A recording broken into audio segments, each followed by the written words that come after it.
Bismillahirrahmanirrahim. Assalamualaikum warahmatullahi wabarakatuh. Alhamdulillah wassalatu wassalamu ala Rasulillah wa ala alihi washabbihi ajma'in, amma ba'du. Rabbi shrah li sadri wa yassir li amri wahlul 'uqdatam min lisani yafqahu qawli. Pertama-tama marilah kita panjatkan puji syukur kita kepada Allah Subhanahu wa taala yang telah memberikan kita beribu nikmat. Salah satu nikmat besarnya yaitu nikmat iman, nikmat Islam beserta nikmat kesehatan sehingga kita dapat merasakan hidup hingga saat ini juga. Selawat bertanggalkan salam kita hadiahkan kepada junjungan alam yaitu Nabi besar Muhammad sallallahu alaihi wasallam. Allahumma sholli wa sallim wa barik alaihi. Mana beliau telah membawa kita dari zaman perperangan hingga zaman perdamaian. Sebelumnya izinkan kami memperkenalkan diri. Saya Surya Akbar dan teman-teman saya Muhammad Harun Yahya, Ahmad Muzaki, Sandy Praplama dan Ababil Asas. Di sini kami akan menyampaikan sebuah keutamaan ilmu agama. Rasulullah sallallahu alaihi wasallam bersabda, Talabul ilmi faridatun ala kulli muslimin wal muslimat. Menuntut ilmu hukumnya wajib bagi kaum muslim maupun kaum muslim laki-laki maupun muslim perempuan.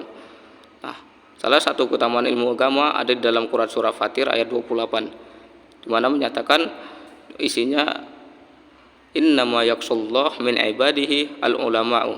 Sesungguhnya orang yang paling takut kepada Allah di antara hamba-hambanya yaitu al ulama. Di dalam tafsir Ibnu Katsir dinyatakan ulama adalah orang yang paling banyak dengan ilmu. Dan Rasulullah sallallahu alaihi wasallam bersabda, jika kita ingin mengetahui dunia maka dengan ilmu, dan jika kita ingin mengetahui akhirat maka dengan ilmu, dan jika kita ingin mengetahui keduanya maka dengan ilmu. Semakin banyak ilmu yang kita raih, yang kita pelajarin, semakin takut pula kita kepada Allah Subhanahu wa taala. Baik, keutamaan ilmu agama yang kedua yaitu adalah keutamaan menuntut ilmu. Di antara keutamaan menuntut ilmu, yang pertama adalah orang berilmu akan diangkat derajatnya. Allah berfirman dalam surat Al-Mujadilah ayat 11, niscaya Allah akan meninggikan orang-orang yang beriman dan orang-orang yang diberi ilmu pengetahuan beberapa derajat.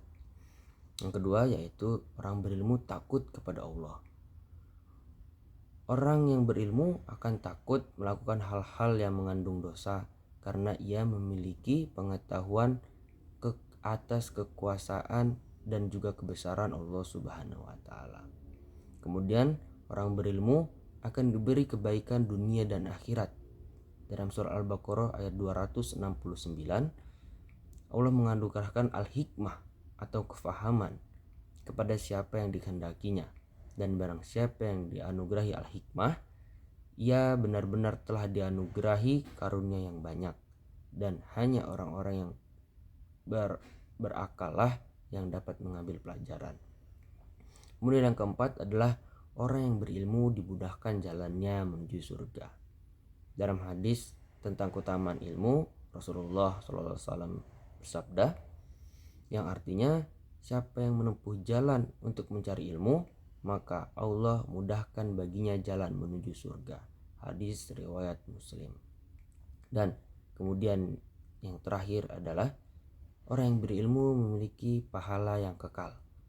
Disebutkan dalam hadis tentang keutamaan ilmu, yang artinya jika seorang meninggal dunia maka terputuslah amalannya kecuali 3 perkara, yaitu sedekah jariah, ilmu yang bermanfaat, dan doa anak yang soleh.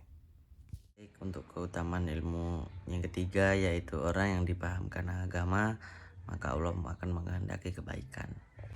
Seperti dalam sebuah hadis yang berbunyi, may yuridillahu bi khairan yufaqihu fiddin, yang artinya barang siapa yang Allah kehendaki kebaikan, maka Allah akan pahamkan dia atas perihal agama. Dalam kalimat pertama itu dijelaskan yaitu may yuridillahu bi khairan. Jadi kan siapa yang Allah kehendaki kebaikan. Jadi baik di sini itu bukan baik bukan menurut manusia, yaitu baik menurut Allah. Karena jika dikategorikan baik dalam menurut manusia, itu masih sangat relatif, berbeda dengan baik menurut Allah. Jika baik menurut Allah itu baik menurut Allah itu dalam hadis itu disebutkan itu adalah sebuah kepastian. Yang kepastian karena itu bersifat mutlak. Jadi apa ciri-ciri sih orang yang dikehendaki kebaikan oleh Allah? Nah, salah satu ciri orang yang dikehendaki itu masih ada dalam hadis ini. Jadi ciri-cirinya yaitu yufaqihu fiddin. Allah pahamkan atasnya perihal agama. Jadi orang yang dipahamkan oleh agama, jadi bukan hanya sekedar tahu ya. Nanti kan Rasulullah kan bersabda dalam hadis ini itu dia menggunakan kata yufaqihu, bukan yu'allimu. Karena pada dasar makna kata alim itu masih berada di bawah kata faqih. Karena paham itu lebih dari sekedar tahu. Bismillahirrahmanirrahim. Baik, keutamaan ilmu agama yang keempat adalah akan terus hidup setelah matinya. Yang dimaksud dengan akan terus hidup setelah matinya di sini adalah ilmu. Ilmu akan terus kekal dan bermanfaat bagi pemiliknya, walaupun ia telah meninggal dunia. Hal ini selaras juga sebagaimana hadis riwayat Muslim yang berbunyi, Bismillahirrahmanirrahim. Idza matal insanu qata anhu amaluhu illa min salasati illa min sadaqatil jariyah aw ilmi yuntafa'u bi aw waladi salihi yad'ulah. Yang mana artinya, jika seseorang meninggal dunia, maka terputuslah segala amalannya kecuali 3 perkara, yaitu sedekah jariyah, ilmu yang bermanfaat, dan anak soleh yang mendoakannya. Jadi dapat disimpulkan, jika orang yang memiliki ilmu setelah dia meninggal dunia dan semasa dia hidup, dia menyampaikan ilmu yang ada di dirinya, disampaikan kepada orang lain, ilmu yang bermanfaat disampaikan kepada orang lain, dan orang lain tersebut pun mengamalkan dan mengerjakannya dan menyampaikan kepada orang-orang lainnya lagi, maka mengalirlah di situ pahala dari ilmu yang bermanfaat tadi, mengalir. Dan juga Allah Subhanahu wa taala juga berfirman, Allah Subhanahu wa taala berfirman dan berjanji akan mengangkat derajat orang-orang beriman dan berilmu, di mana dalam firman Allah yang berbunyi seperti ini, Allah akan mengangkat derajat orang-orang beriman di antara kalian dan orang-orang berilmu di antara kalian. Quran surat Mujadalah ayat 11. Baik, selanjutnya keutamaan ilmu agama yang kelima yaitu ilmu menghidupkan hati sebagaimana hujan menyuburkan tanah. Rasulullah SAW bersabda, permisalan petunjuk dan ilmu yang Allah mengutusku dengannya adalah bagai ghaith, yaitu hujan yang bermanfaat yang mengenai tanah. Maka ada tanah yang baik yang bisa menyerap air sehingga menumbuhkan tumbuh-tumbuhan dan rumputan yang banyak.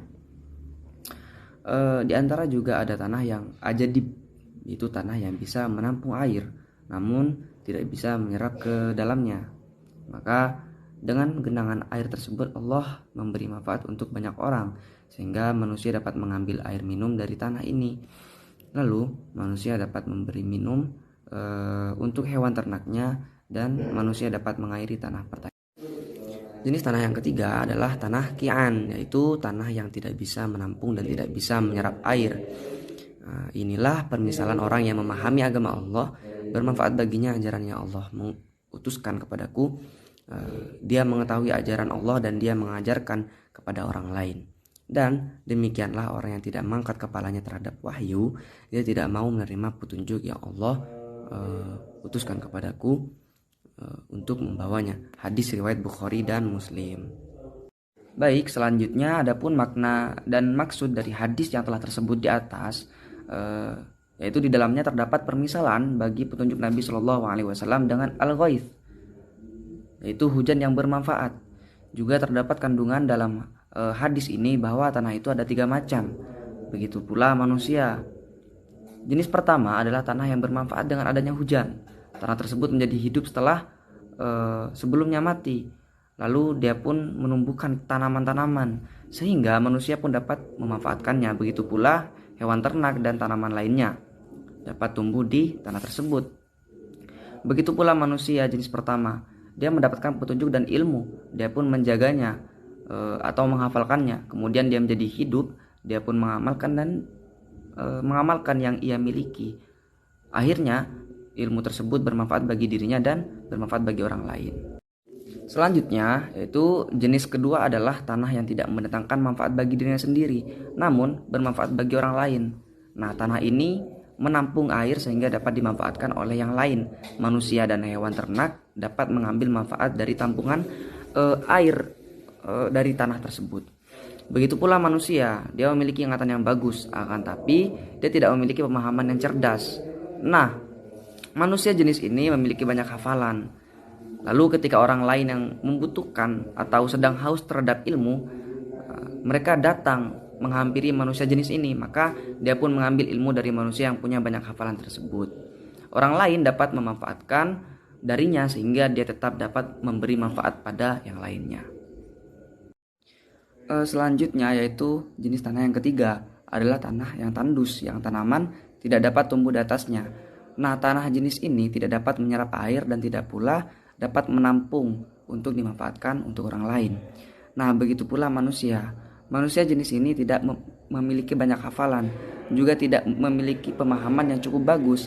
Apabila dia mendengar, otaknya tidak terlalu bisa menangkap sehingga hafalannya melemah dan tidak dapat dimanfaatkan untuk orang lain.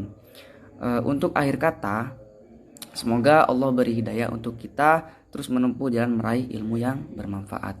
Sekian, wassalamualaikum warahmatullahi wabarakatuh.